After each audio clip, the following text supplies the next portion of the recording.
اعوذ باللہ من الشیطان الرجیم۔ میں پناہ مانگتا ہوں اللہ کی شیطان مردود سے۔ بسم اللہ الرحمن الرحیم۔ اللہ کے نام سے شروع جو نہایت مہربان رحم والا۔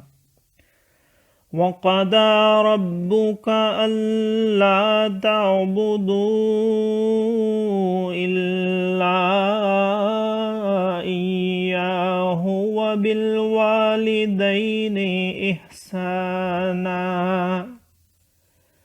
إِمَّا يَبْلُغَنَّ عِندَكَ الْكِبَرَ أَحَدُهُمَا أَوْ كِلَاهُمَا فَلَا تَقُل لَّهُمَا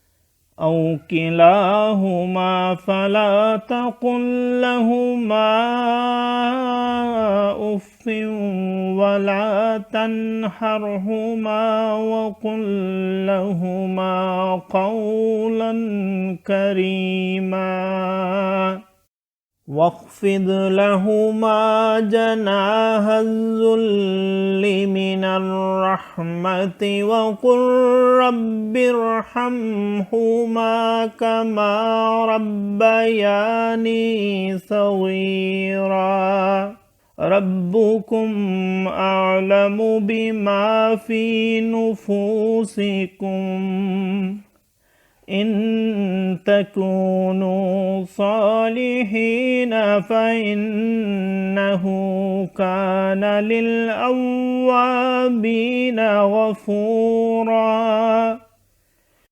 وَآتِ ذَا الْقُرْبَى حَقَّهُ وَالْمِسْكِينَ وَابْنَ السَّبِيلِ وَلَا تُبَذِّرْ تَبْذِيرًا إِنَّ الْمُبَذِّرِينَ كَانُوا إِخْوَانَ الشَّيَاطِينِ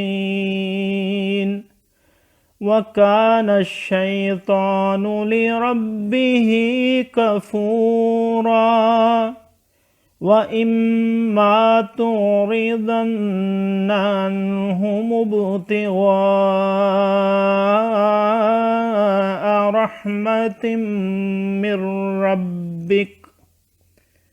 من ربك ترجوها فقل لهم قولا ميسورا ولا تجعل يدك مغلولة إلى عنقك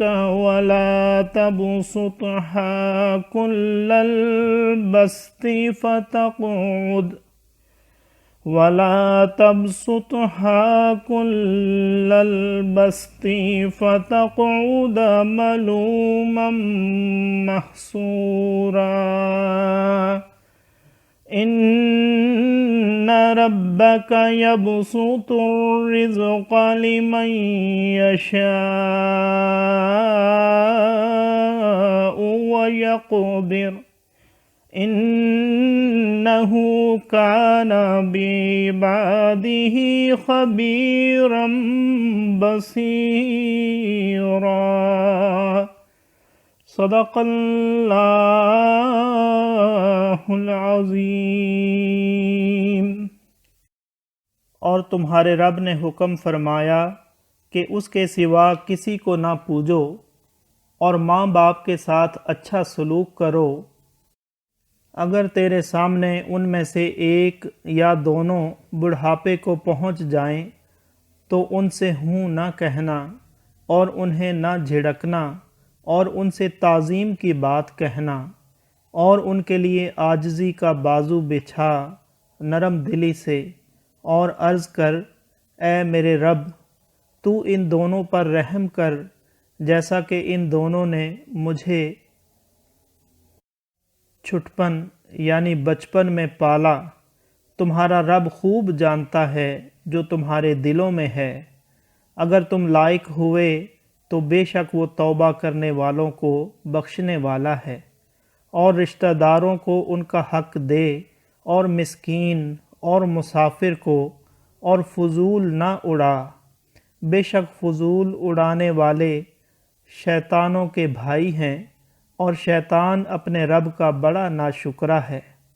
اور اگر تو ان سے منہ پھیرے اپنے رب کی رحمت کے انتظار میں جس کی تجھے امید ہے، تو ان سے آسان بات کہہ، اور اپنا ہاتھ اپنی گردن سے بندھا ہوا نہ رکھ، اور نہ پورا کھول دے کہ تو بیٹھ رہے ملامت کیا ہوا، تھکا ہوا۔ بے شک تمہارا رب جسے چاہے رزق کشادہ دیتا اور کستہ یعنی تنگ دیتا ہے۔ بے شک وہ اپنے بندوں کو خوب جانتا دیکھتا ہے۔ صدق اللہ العظیم۔ معزز سامعین اور حاضرین، آج ہم نے سورہ بنی اسرائیل کی آیت نمبر 23 سے آیت نمبر 30 تک کی تلاوت کی اور ترجمہ پیش کیا۔ اللہ تعالیٰ قبول و منظور فرمائے۔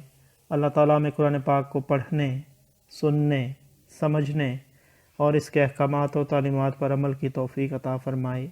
دوران تلاوت اور ترجمہ اگر کوئی غلطی رہ گئی ہو تو اللہ تعالیٰ میں معاف فرمائے۔ آمین۔ جزاک اللہ۔